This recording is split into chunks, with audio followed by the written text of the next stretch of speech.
On this video, I got the OG Curtis King with CurtisKingTV.com. How he doubled his income after quitting YouTube. Stay tuned.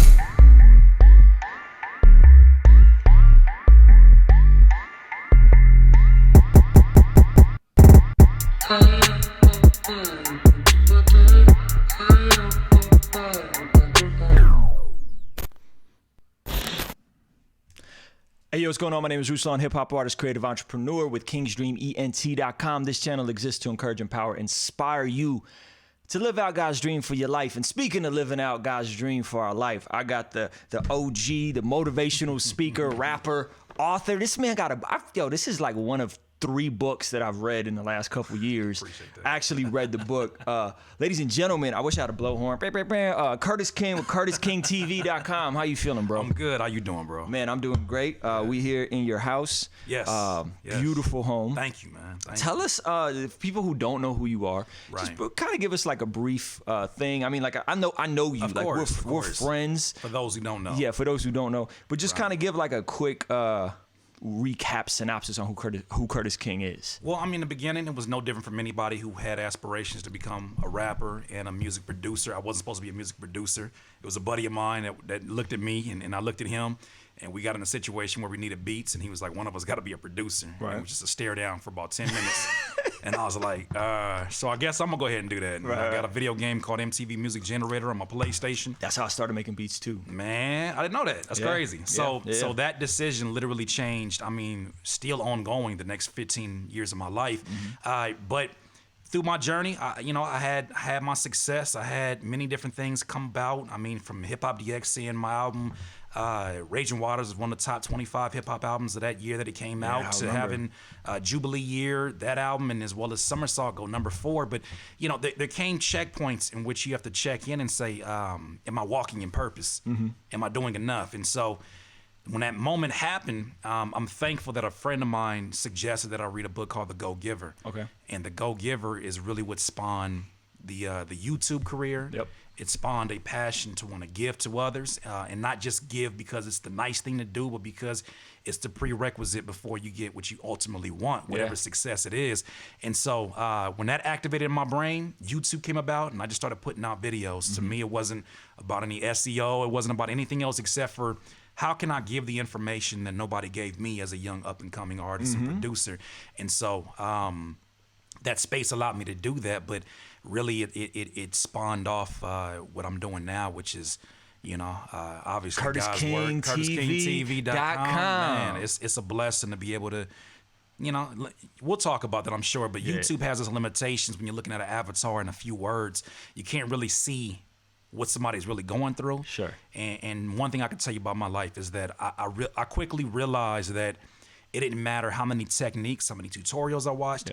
If I didn't feel good as a human being or good about myself, everything else is going to suffer. So, I mean, that's the work that I'm doing now, which is making sure that I give as much value, as many days I have on this earth, as much value as possible to the people out there. Yeah. So what I appreciate about you is that how vulnerable and transparent you've been in the book, Right. in your story, in that you had a good amount of accolades, like hit the Hip Hop DX 25 Right. albums. It was 2016 or It might have been 2015 or 2016, I think. Yeah. And then you had went on tour with Murs. Absolutely, yeah. Pay Dues Festival twice. Was it twice or once? Once as a host with Black Cloud Music, and then the other one was as an artist after campaigning for 97 days in a row. And then you have multiple releases already. You had a good amount of like clout and visibility. Right. Mostly as a producer. As a producer. To be, completely transparent with working with Ab-Soul and working with Kendrick Lamar and all those good folks. Murs, of course. Yes. But Yes. Yeah, I remember you and Murs did a whole trap record together. Yeah, Shut Your Trap. Yeah, shut your trap. That was dope. What I appreciate about the book is that you were vulnerable in that you weren't doing well financially in those seasons. Because you know why? Because I feel like there's been so many stories of superhero rappers, superhero producers. They get in interviews and it's like, man, how was life before you were so and so? Quote, I'm put the air quotes. Yeah. And they're like, I was just hustling, I was working, and it gets really gray what happened there. And so I think a lot of folks in hip hop look at vulnerability as a weakness. I found out that my success came from usually at the tail end of my most vulnerable moments. So when I realized that I connected with people through music when I was vulnerable, I connected, like some of my biggest placements happened when, for instance, I made a beat after my grandfather passed away. That ends up being a song by Ab-Soul and the late Lori Joe called A Rebellion. The passion goes through the music, and my life starts to change because of that vulnerability. And so when I realized is that, you know, in much the same way that Kanye said that his bipolar disorder was his superpower, I realized that my vulnerability was my superpower. And so everything that I move into, I start to get into rooms where I realize, like, yeah, we're men in here, but a lot of us are extremely insecure and too insecure to admit the things that are the not so glamorous parts of us. But I felt like I don't see it as a weakness.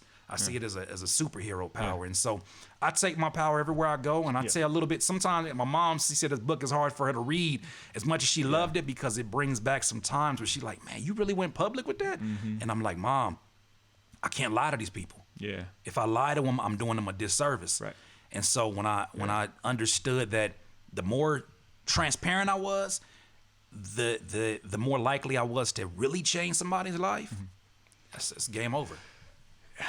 The mirage of rappers looking successful, right? I can just see you smiling. I think something that isn't talked about, and I don't want to get too deep into this, right? But I think it's important. Sure. Is a lot of these rappers, before they're really booming, right? A lot of that is funded by street money. Oh yeah, you know what I'm saying? Of course. And so if you're coming from an element like me and you came from mothers who raised us and loved us well, present, And you worked at Quiznos, right? That was like one of your first jobs. That was one of my first jobs. My first job was at Pizza Hut. Okay, you know what I'm saying? Okay, And I think people don't understand that, like, there's an advantage that if you're coming from a street element, and whether you was selling dope or pimping or whatever, that, like, that's how a lot of stuff is getting funded. You know what I'm saying? Well, I mean, what you start to see is it's the same thing with the kid that was popular in high school that decides they want to start rapping. I mean, who are the first people that are going to show up to the shows? Who are the people who are going to buy the merchandise? Right. The people that were already cool with you. They liked you maybe because you were, you know, a high school football star, or you were just the cool kid that all the ladies like. And now that you're outside of high school, they still are looking like, oh, you're doing your music thing. It just becomes that extra boost of support that, you know, not a lot of us have that. Right. And so, yes, it does. Even when you're able to get that funding, I mean, we know that the name of the game in the music industry has been traditionally that the person with the most income. It's not about the person with the best music. Yeah. But then I started realizing when I read 22 Immutable Laws of Marketing, that this is something that's always gone, and it's not something that's exclusive to the music business. So when I start to look at it and say, you know, the companies that generally we think of first, like for instance, Dark Cola or Coke, we think about Coca-Cola. Because it's the best? Not necessarily. It's because it's the first. Yeah. And marketing is all about getting into the mind first, or at least the perspective of first. That's why a Hertz Rent-A-Car says the number 2 rental car place, because they knew they wasn't gonna get number 1 spot.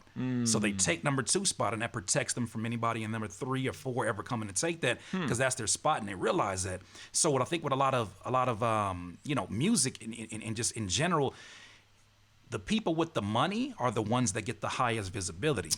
Right. The people with the money that get to a certain style first, they're not first.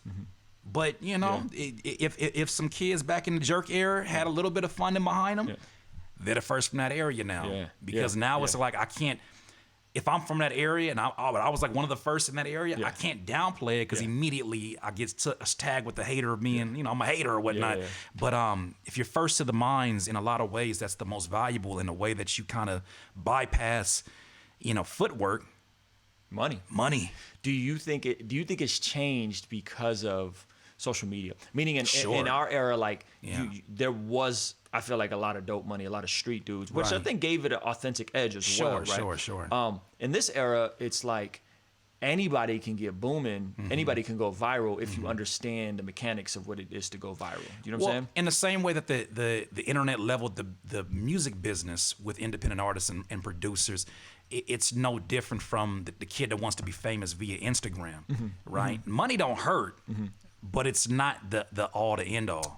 right? If you find something, if you do something that gets enough visibility before somebody with money takes the idea and claims it as their own and then changes the perspective, you're good. And the way that things move so virally, even if you had the money, the execution wouldn't be as fast as something that's already trailblazing and taken off, and people have already visually seen this around for weeks and weeks before you did that. So now the games that people used to play back in the day when it was just all finance, I mean, they're still being played, but they have to be played more strategically by people with money. But I think that now, because you know, the kid that decides I'm gonna do this dance that I just came up with in the kitchen, and I'm gonna do it with my other friend, and we're gonna put it up on the Instagram, and it can go and do, you know, 10,000 an hour, you know, 4 million in a day. The game has shifted, and it's a leveled the playing field to where now you have the opportunity to get visibility without the income, but in terms of longevity, I mean, it's always gonna come back to that dollar bill. That's good. So talking about money, you shifted gears. You started, I feel like, your first breakout moment. And I remember that night at that MERS show. You was walking downtown Disney. That is the night. That was a life-changing night. Yeah, and I remember having that conversation with you. And what do you remember about that night, by the way? I know you interviewing me. What do you remember about that night? Because I never got your perspective afterwards. Yeah, you know, you've always been like a super positive person. Right. So like anytime being in your presence is always like good vibes and hope. Sure. I really feel that about you. And I remember I remember like us engaging.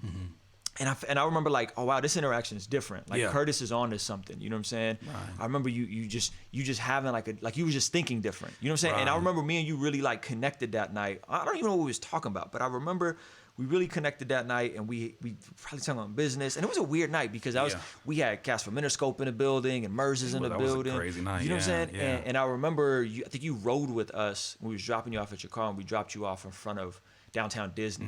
You know what I mean? And then I remember like you told the story where like from that you then kind of went and walked through downtown Disney, and you had that epiphany during Christmas. Yeah. And I feel like that's always the most vulnerable time for probably most Americans during Christmas time. You're either reflecting on the Christmases before that went better, or you're reflecting on the fact that this time is the worst time, or it's the best time of your life.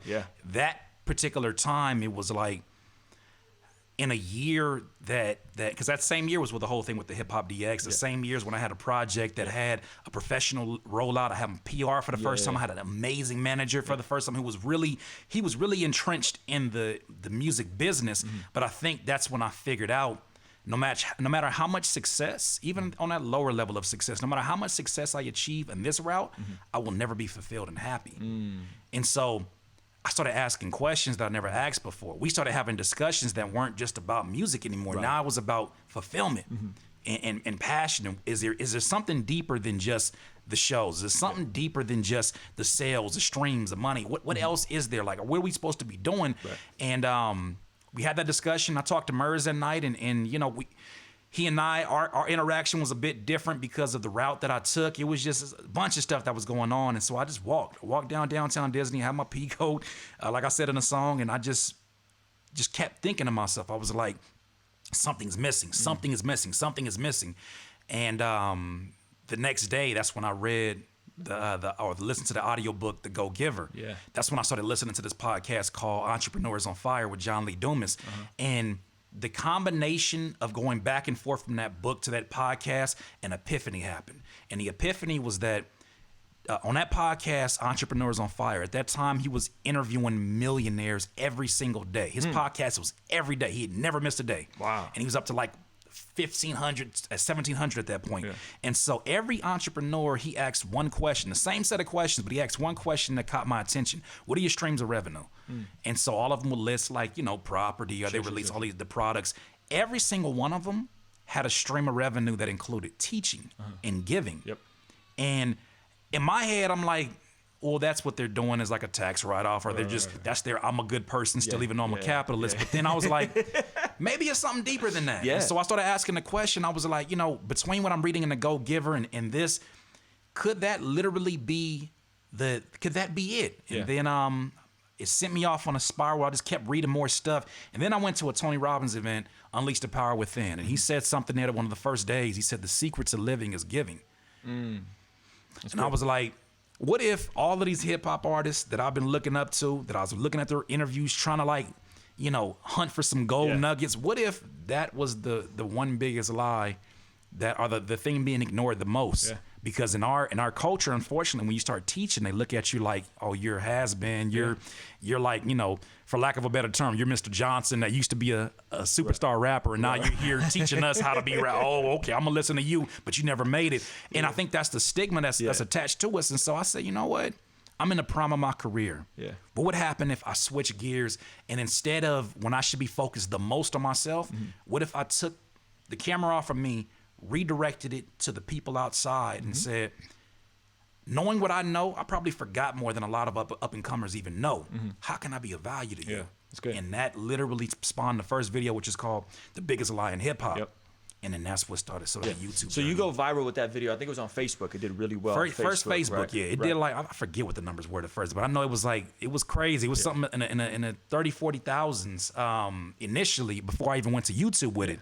And then the next video was like, why you shouldn't spam your friends on Facebook. And then that one went off. I love that video. And so you don't understand how many people I referred that video to. Yeah, when I get very early too. Annoyed like DMs. Read this. Listen, watch this first. I just be like, yo, go watch this Curtis King video. Like, and I would literally post it on my Facebook and be like, just like, don't mention me and stuff. Don't tag me and stuff. Because everybody kept complaining. Everybody kept complaining. Like, you know, they were saying stuff like, what?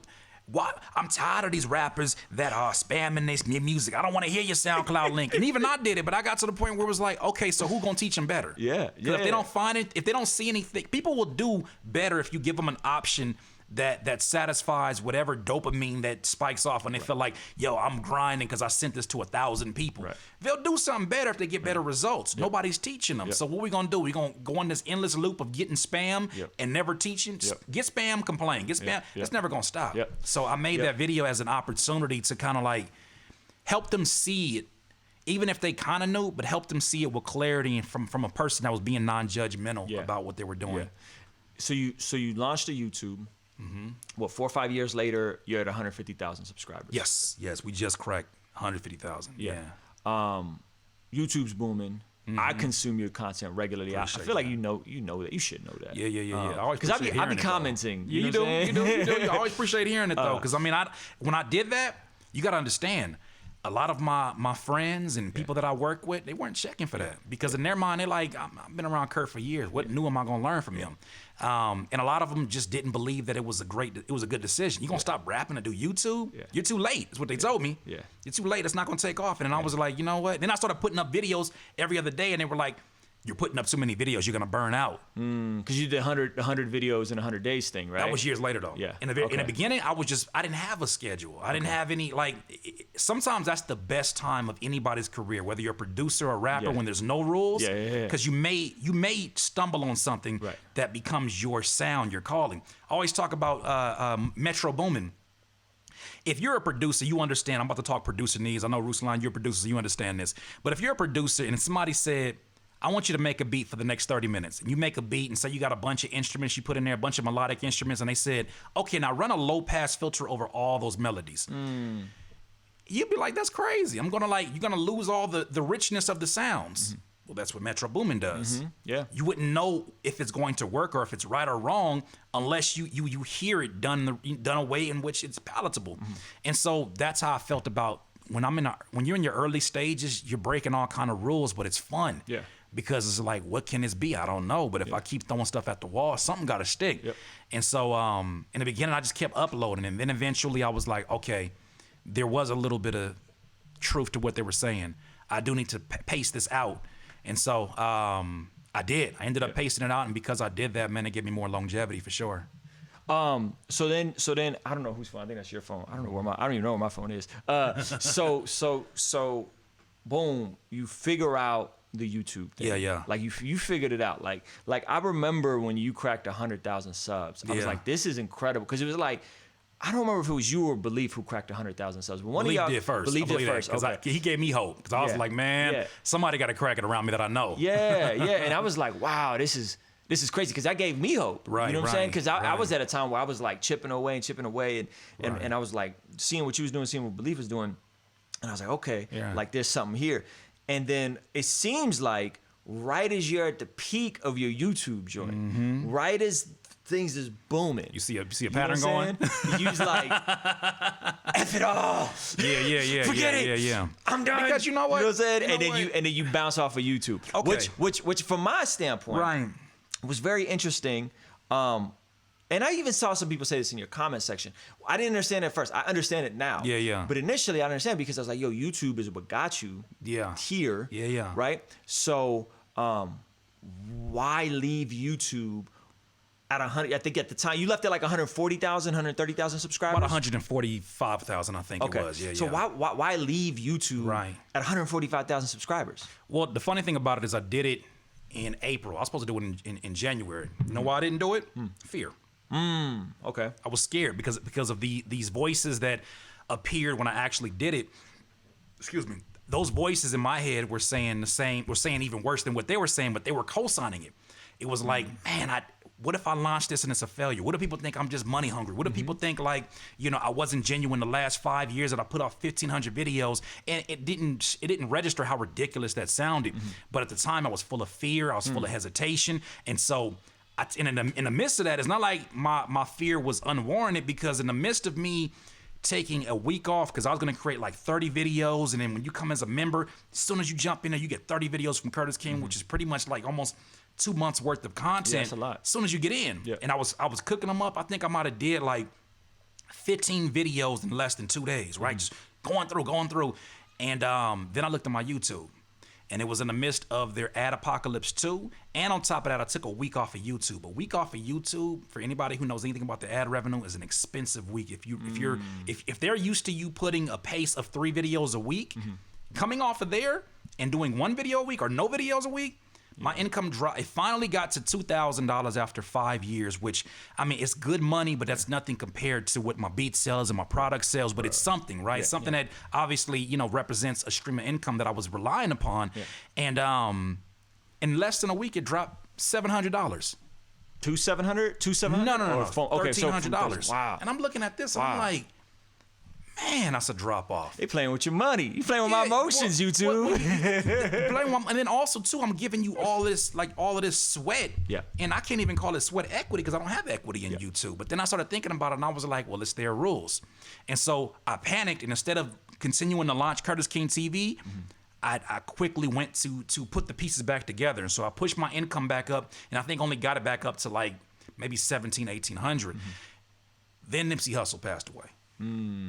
And I'd never forget it. I was in my living room when I was talking to my buddy Epic about it, and he says something that, I mean, it almost put me in tears, because that whole ordeal, it was a shock, because regardless of how anybody feels about his background or his association with the gang that he represented, as a father, as a Black entrepreneur, as someone that literally said, I'm going to go my opposite direction. I'm going to trailblaze. I'm going to make it cool for Crips and Bloods to have cryptocurrency. I'm going to make it cool for you to read books, because now you'll be looked at like, well, Nipsey Hussle does.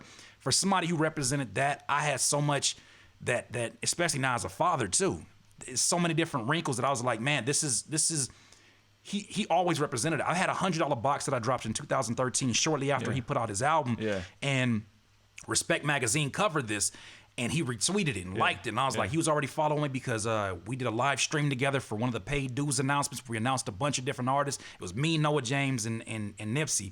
And I wish I could tell you like we had all these long conversations. It was very short words, but definitely was just a positive energy to be around. And so I'm seeing all of this, and then I DM him, and he's like, and I'm like, man, you have no idea how much of an inspiration you are. I appreciate the example you set, because it let me know what my value is. And he said, hashtag God will rise, and nothing else. That was it.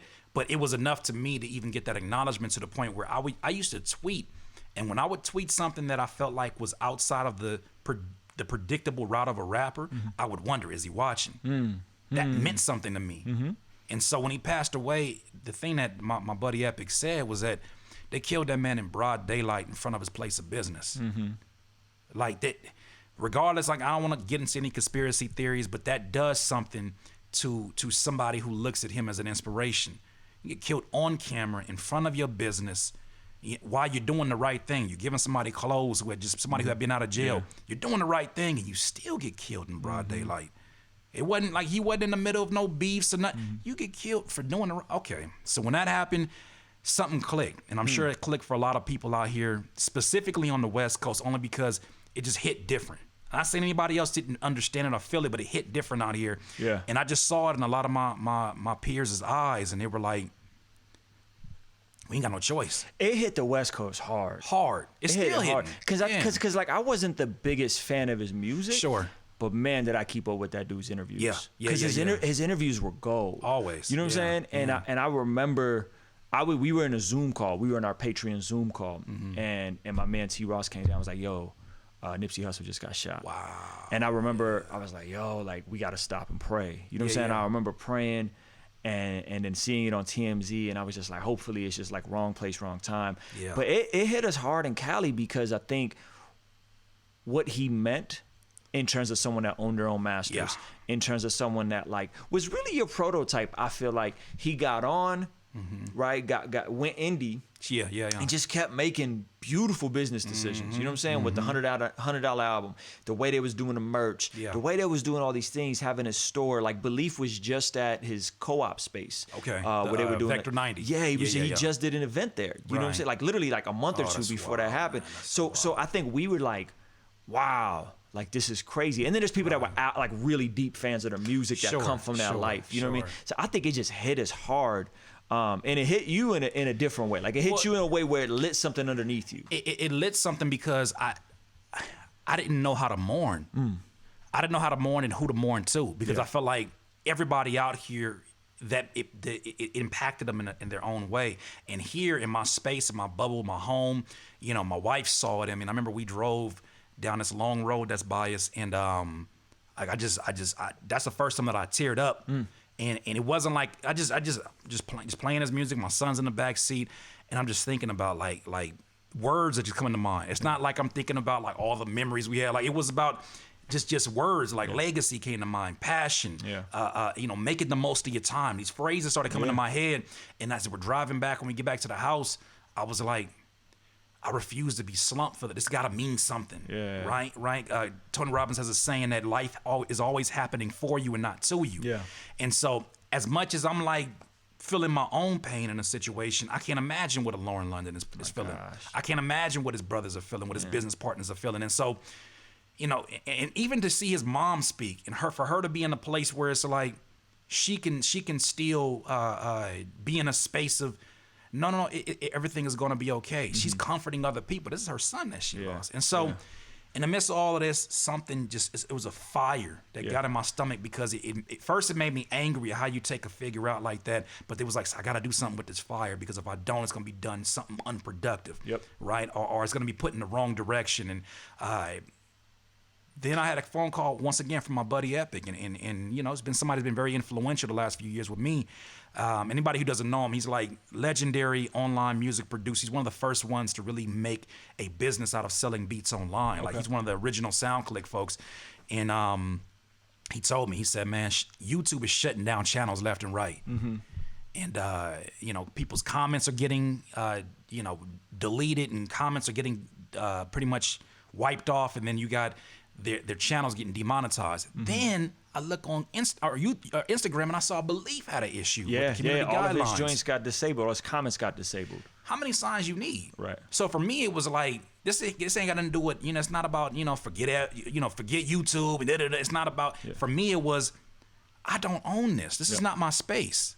You can't walk in a 7-Eleven, get a spray paint, and spray paint a bag of Cheetos, and then walk out the store. Right. Like, what are you doing? You got to pay for that. You don't own that. No. I customized it. It's like the same way you customize a channel. That ain't yours. That's still YouTube's. It's their pixels on your page. Every time you bring somebody in, that's their stats. So when I started thinking about that, and we had our conversation, he was like, man, I think you need to go right now.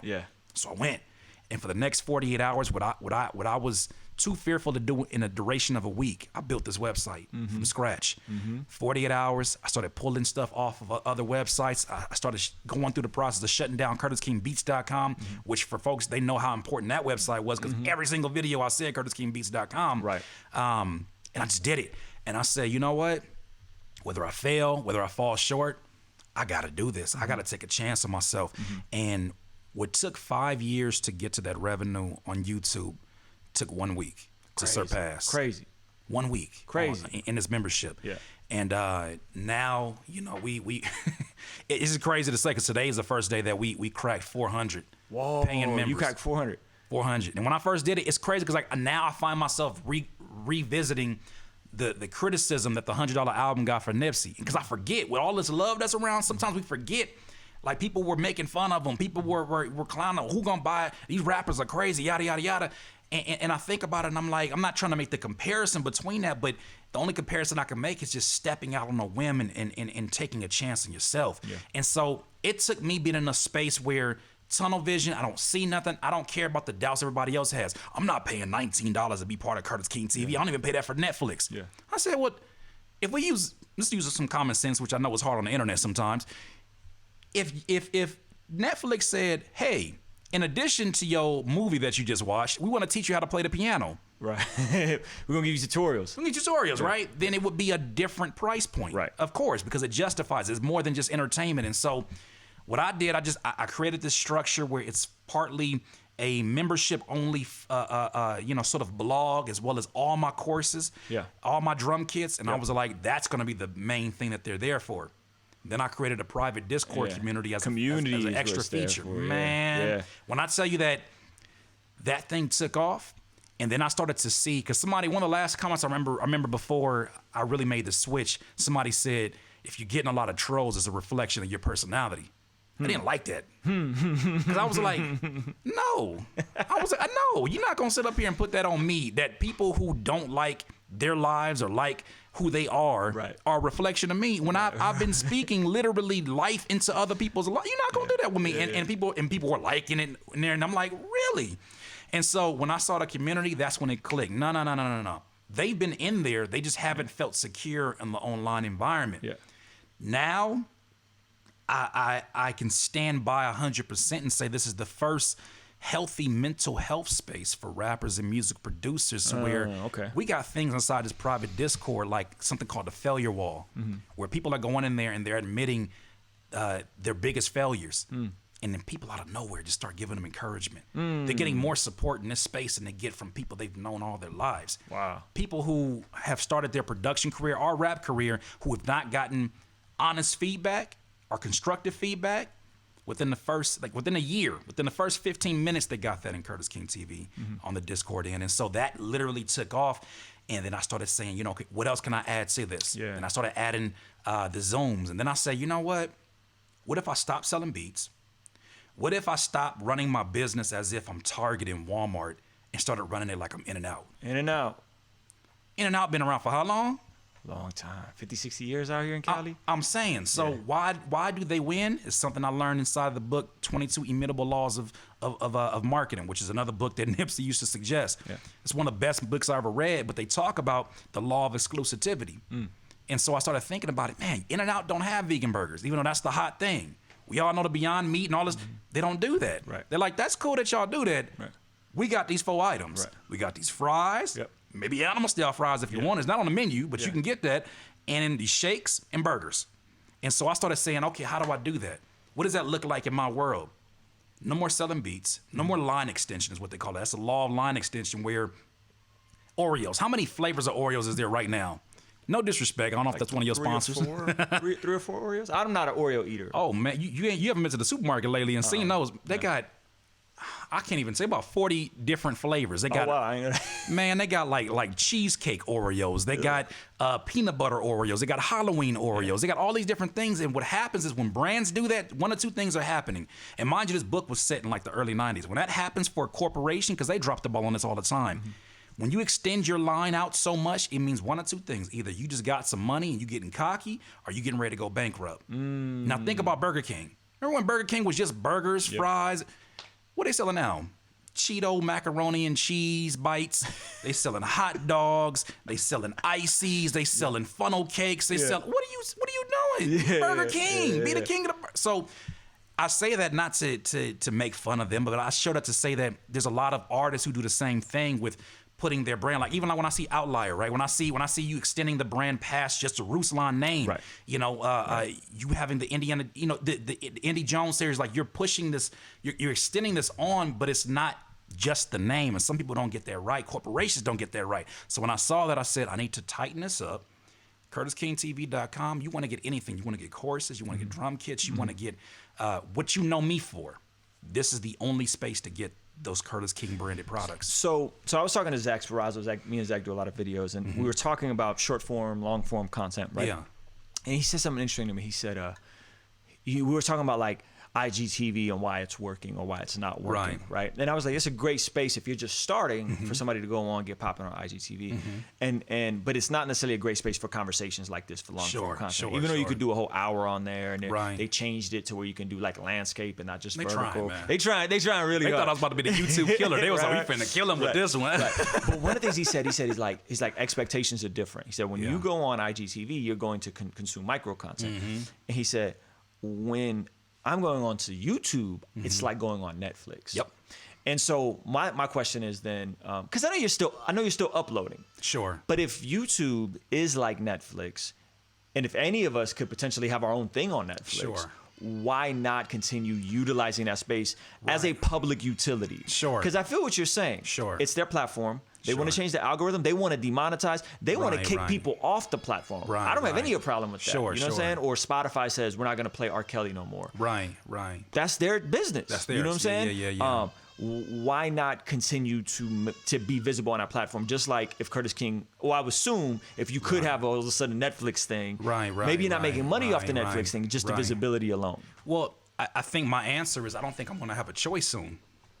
I think that something that I feel is getting ready to happen, I've talked to Epic many times about this, is that YouTube making their push to go to YouTube TV, to become a competitor with the Sling TVs, to become, pretty much your go-to when it comes to cable. I think as this is happening, they're going to get rid of the channels that they deem not TV watchable, right? Really? Things like beat visualizers from producers. Okay. That's a tool that we use to make the process of listening to a beat enjoyable for a rapper.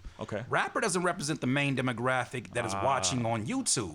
Gamers, people into fashion, people into makeup, how-to videos, things that are more broader. They're trying to appease those people. But then too, they're getting rid of gamers. Like there's a gamer YouTube channel where I forget the guy's name. I think it's like Angry Gamer or something. And they sent him a personalized note and said, we no longer want your type of content on our platform. That's crazy. YouTube don't have a customer service number. They sure don't. And they do it for a reason, right? Like they don't have a customer service because it's so annoying. If someone get demonetized, it's so annoying. And I get it because they've expanded into something that I think is even bigger than what they anticipated. This is probably why Google made so much more sense, because if you got coders that can create these algorithms or these bots that can demonetize the wrong stuff, like because some of that stuff is to protect children. Sure. Right, with the whole like Momo challenge and all that stuff. That is what spawned the necessity for, if there's a certain combination of words in a comment, some kind of cluster or something, either that's been inspired by the creator or the actual commenter. And so why don't we just disable it until we figure it out? To me, I'm looking at it from their perspective. I'm trying to have more empathy there. But then I look at it and I'm like, the reason why I'm starting to slow it down on there is because I don't think I'm going to have a choice. And I want people to get used to the idea of I'm not here as a home. My biggest issue was making YouTube a home. This is why it's such a big deal with me leaving. If I never made YouTube a home and I just casually go, like people don't look at Instagram for me as a home. They're like, when he shows up, he makes it count, but we know to go to YouTube to get more information. Right. Now I'm rechanging that culture and saying, okay, this is not my home. I'm just literally syndicating and broadcasting fractions upon what you're going to get at Curtis King TV. So I'm still slowly putting stuff up, but then again, this is the marketer in me. If I made a video that said why Curtis King is scaling down on YouTube, what's the reaction? Lukewarm. What does that mean? Who cares? I'll go watch that later. Why Curtis King is shutting down his YouTube. Oh, I gotta watch that right now. There's an urgency. So that's what the marketing kicked in. And for me, like I talked to a few of my mentors, and they were like, you have 145,000 opportunities to get one person every time you put a video up. And so what I'm looking at it now is that when I'm on the internet, this world that I created with Curtis King TV is such a positive space, an honest space that I feel like when I leave it, I'm becoming a hunter and gatherer. Okay. It's almost like Walking Dead. Yeah. I'm going out to get supplies. If I find somebody out here that in the wild where there's all these trolls and all that, when these zombies, trolls are the zombies. If I go out here, I'm gonna go to these different houses and see what kind of resources are there. If I find somebody that I feel like we can bring back, I'll speak to them. Yeah, but it's not for everybody. Love it. Okay, so question. We have a Patreon community. And our Patreon community is interesting because and shout out to the Patreon community. If you're not on patreon.com/KingsDream, you should be. Go get that. So we have we do our Fan Love Friday, which what is try to give people feedback live on music. Right. And that's kind of like a funnel where just about anybody can hop in there. You know what I'm saying? Right. And I got people all over the world, right? Like there's an artist from Denmark named Maines. You know what I'm saying? Totally not in my demographic of who my fans would be, right? Just a rapper trying to get better, and he's grown tremendously. Right? Okay. So we got that community of artists. We do a Zoom call for them. Boom. Then we have just fans. Like my sister-in-law is a Patreon. She just wants to support. Our bottom tier was $5. Now it's $7. Okay, that's dope. And then there's a premium tier. So my question is people push back on Patreon all the time, and I'm like, they're providing a solid platform. Absolutely. They got an app. Shout out to them. I'm gonna give them their whatever. I don't even know. They take 5%, 10%. Right. Let me just give them their platform. People are familiar with the platform because they're supporting Believe or supporting other people. Similar.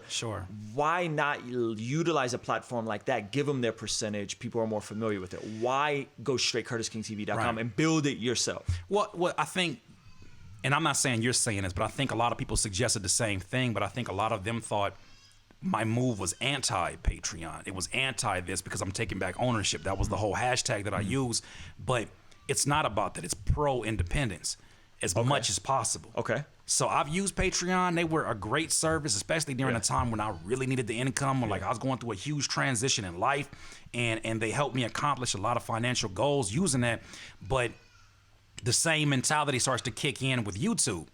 At some point in time, if something goes down, you know what, we no longer can accept Visa because we have a dispute between them and their company, and I don't have any say in that. If they make an executive decision that says we can no longer support accounts that are below $10. Not saying it's going to happen, but that's somebody else's decision. Yeah, okay. Here, okay, I got you. Whatever goes wrong is on me, and I can take that responsibility. And so, even though it's not like I think people think about taking ownership, they think independence from everything. No, there's certain things that you use their service. For instance, if I'm selling beats, I'm not about to go make another beat store right now. That's not my passion or priority. If anything, I'm going to use a third-party service, but it's there to complement what I'm doing. It's not there to be my home. Gotcha. And this theme comes back of the home. And so, same way Patreon is not your home. I know it's a sponsor. Love them, love them to death. But I think that for me, it's really about making sure that I utilize these services as they were originally intended to be used. Okay. And so I've been there. I've done some of these different and I know I haven't maximized it, but I know in this platform I could do things like put up videos and not have to worry about content ID. Okay. Right? I can play Jay Dilla in the background. That's what I listen to anyways, instead of putting no disrespect to anybody who was making the music royalty free on YouTube, but some of this elevator music, it's not gonna do it for me, man. Huh? Yeah, big trash. Man, it's it's a lot of stuff that I'll be like, man, this does not aesthetically represent what I stand for. But if you hear a Flying Lotus instrumental in the background while I'm telling you how to, build an email list, I'm interested in wanting to watch that. Sure. So I get to, basically it's just more ownership, more control over my own world, and it increases the user experience, I feel like. And so because you got the Discord thing, which I would love to do on Patreon, but I just wouldn't know how to even start. You know what I'm saying? Because we don't have that. That's simple. Okay, so another question. I feel like with the Patreon model, with the YouTube model, it's recreatable. Sure. Meaning there's an artist, Lamar Riddick. Shout out to Lamar Riddick. We've been chopping it up. Whatever. He did a remix contest. And then he all of a sudden, he's early. I think maybe 1,000 followers. Oh, wow. Early, starts on Patreon. Yeah. And he boom, starts on Patreon, jumped in. I think he's got 17 Patreon. Okay. Right? I I don't think he's on YouTube. Well, he got like music videos on YouTube. Right. And he's like, his average Patreon is like, I think like $20 or something, nice. like $15. Yeah, and to him. so what I like about that is I feel like that's a recreatable model. Yeah. I feel like what you're doing, you almost kind of gotta be popping. Like you gotta have a massive reach not necessarily. to do that. You don't not think necessarily. so? I think that it's all about figuring out what are you more passionate about doing. I'm the type of person that if I was somebody who enjoyed cooking a cake, if I enjoyed making cakes and I decided I want to open up my bakery, I'm the person that I like paperwork. Okay. I like looking through the inventory. Some people are so into the art form. Sure. This other part of it, like I was trying to break this down to one of my mentors. I was like, man, you should do this, and he was like, man, oh, that's a lot of work. It seems like, but it's.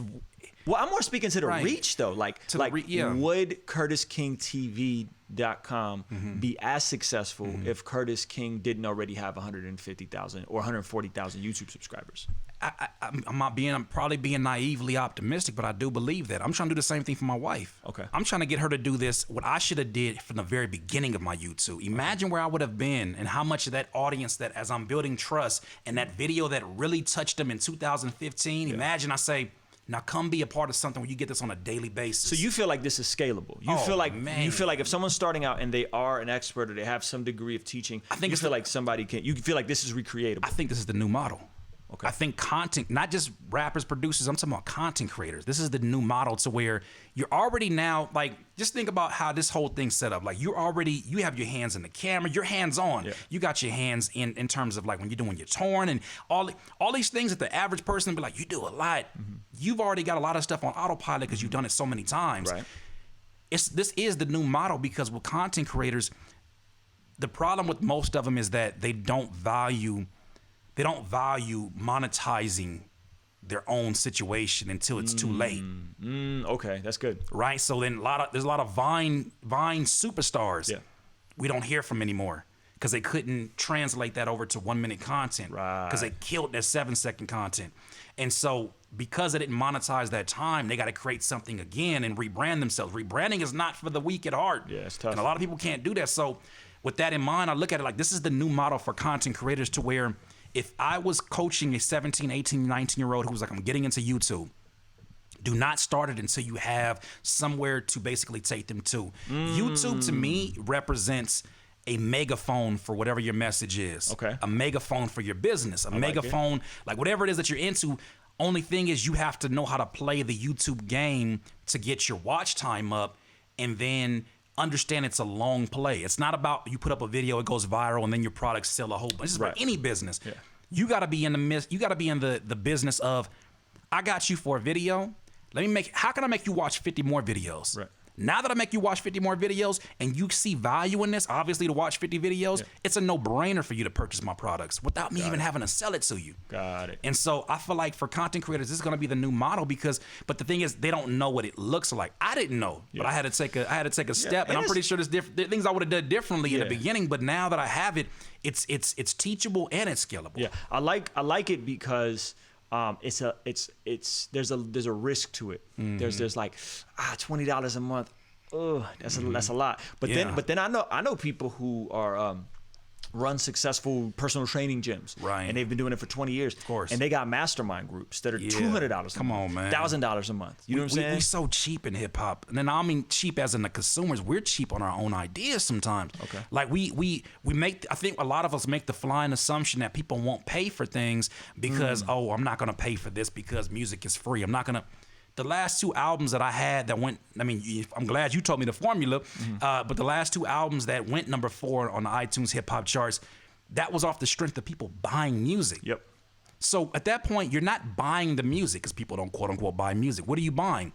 You are buying into the story. You're buying into the person. Yes. At some point, you're like, I want to see you accomplish this because of how much you've given to me.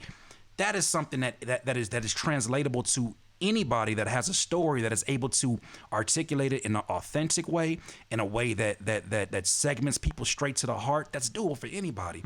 And so I don't know. I don't leave any excuses for anybody because, every sign, especially about a year, not even a year, like 2 years ago, 3 years ago, every sign pointed that I was going to be done with music and done with everything. So to flip this around, like, it could be nothing but God. Yeah, it's good. And so as we're here, like, anybody who tells me, like, oh, I can't do that, no, you can. And matter of fact, there'll be a course for it someday, and you'll be able to go ahead and do that. But I want to see more of us do it, but we're so cheap sometimes in hip hop. We make these assumptions when it's like, no, people are still paying money. They're just paying for the things that they want. They're paying for the experience. Well, experience, I mean, they're still paying, however much money for these video games and these controllers and even, everybody wants to sell to the music listener. Who is that anymore? It is now people who dabble in music, who just happen to like music, like watching people who are efficient at music. Yeah. Just like the guy who's like a high school athlete, not a professional athlete, but he likes watching NBA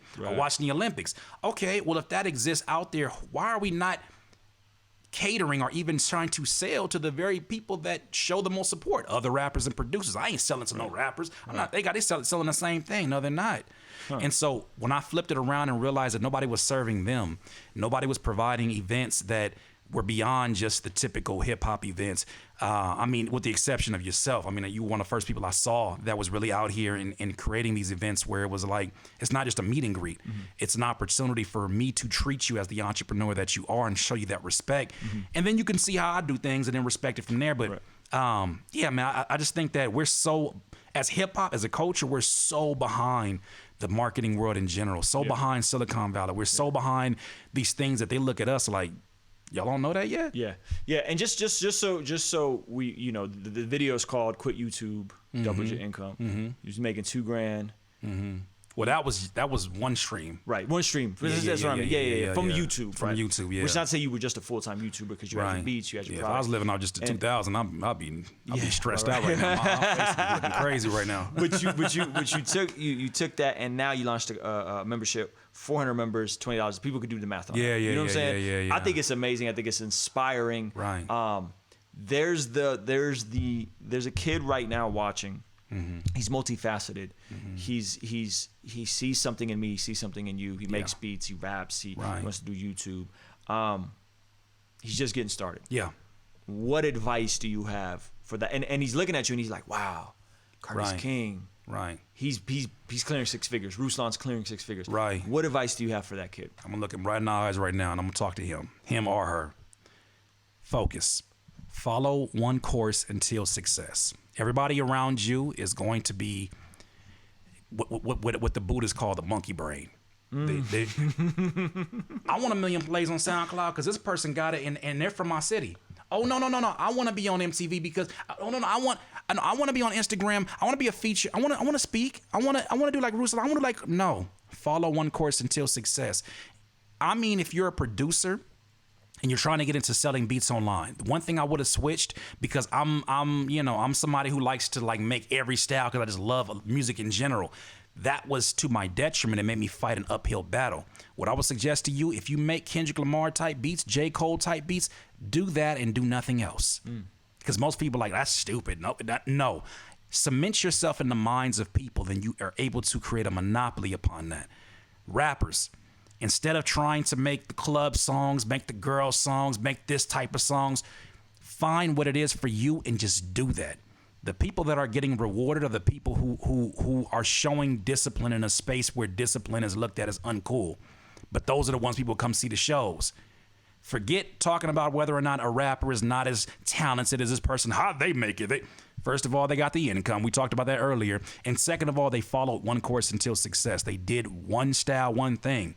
And of course, that evolves into other things. But for the most part, when you go look for a Young Jeezy verse back in the early 2000s, you knew exactly what you were getting. Because they all freaking sounded the same. But that's what I'm saying. But you know what you were getting. Yes. Right? Yes. Right? With a Kanye, like you know what you're getting if you go act for that feature, right? Yeah. Whatever you consider, whatever you categorize it, it's like these people who have these long-lasting brands are the ones who model their business, model their approach more so after the in and outs instead of trying to be the 99-cent store. And so for the young guy that's out there that's trying to make sense of this, do as much reading as possible, but do more doing as possible. If that means you got to put a book down halfway through to launch an idea, I would rather you have 50 noticeable failures if you're 15 before you're 20. You do that, I kid you not, the higher up, everybody that I've met that's millionaires and successful in music, the only thing separating their success from mine is that they had more opportunities to fail and they still had a second life to come after that, right? Moving forward, absolutely make giving at the forefront of what you're doing. That's good. If you believe in God, you believe a higher power, take yourself to church every day, make tithing a thing that you do. And if you don't understand all the DNA of why that's important, just do it anyways. Woo. And as you start to move and you start to look at your life, it's the same thing I tell people, like, because I'm vegan. People don't all want to be vegan. They're like, what do you do it for? Is it for the animals? I'm like, well, that's cool. I like animals, but it's not for them. Is it because of your health? Yeah, I mean, of course, I want to take care of myself. But I tell them it's for the energy. Why? Because I'm paying attention to how it makes me feel, how it makes my body feel. Same thing with you. Start tithing and seeing how you feel afterwards. Start seeing if the needle starts moving something. Those opportunities that were so, they were all over the place. See what happens when you go and get the legit version of FL Studio, right? When you start actually walking in a way that your friends will be like, that's not cool. 2 years from now, they'll be asking, are you hiring? That's good. That's good. You talk about God. You talk about higher power. People may or may not know this. I mean, you church going dudes. Absolutely. You grew up. Your mom's the gospel singer. Still playing. My mom's a minister now. Yeah. There's this Christian hip hop space, which I love. That you've always been so affirming of it. You've always been super encouraging of it, and you've been aware of it. We've had relationship, but you haven't been a Christian rapper. So I always think it's very refreshing to get people's perspective who are kind of on, like, are aware, and you've been to the shows and you've seen what's popping. No, you know what I'm saying? I know you're being humble right now, but you got to take credit because what you told me it was, and what I assumed, like, people got to understand. I mean, this is no offense to now who I consider my brothers in this space. I didn't know what the modern Christian hip hop looked like because my mom brought me an album home from, I think she worked at this place called Lighthouse or whatever. Lighthouse. She worked at Lighthouse, and so I had all these WWJD, wristbands and all that, like late 90s, early 2000s. And she brought me home. She's like, oh, this guy, he's rapping about the gospel, and it was like one of them, like, no offense to anybody like that spent time in jail, but he was like one of them dudes that got out of jail and was like, I can't turn down the gang banging, but if I'm gonna gang bang, I'm gonna gang bang for Jesus. Right? And so he was like, and I was like listening to it and I was trying to get into it, but it was just like, it was like listening to somebody who wanted to cuss, but he was like, that's not the holy thing to do. And so it was like, I had one dimensional point of view. Then I went to a show. I forget what show that was, but I went to a few shows with you in a very early part. Then I saw you, first I saw you perform at the Merge show, but not until you invited me out. And I went out there and I saw 14, 15-year-old like girls rapping in double time with you. So what is this? Right? I seen you performing with, with belief and I seen like a mosh pit. For Jesus. Well, I said, they didn't tell me about this. Had I known this, maybe this would have been more alluring to me than these hole-in-the-wall shows where there's people who are not full of life. I wanted to go where there was life. And so you exposed me to that, and I'm glad you exposed me to that. So what's your final question? What's your perception of Christian hip-hop? I love it. I love the fact that artists like yourself are pushing the envelope, because I think that the more there's confusion, the more that I see, like, I like the kind of criticism you guys get. And what I mean by that is that it means that people are so invested into you as artists that they care to debate certain things. You can always tell more not by the love. Everybody gets some kind of love from no matter what you do. But when the quality of complaints are you sure that this is actually accurate within the Bible? That means people are listening. Yeah, that's good. They're like very attentive to that. I got people that still quote like some of my most memorable lines, and they still quote it wrong.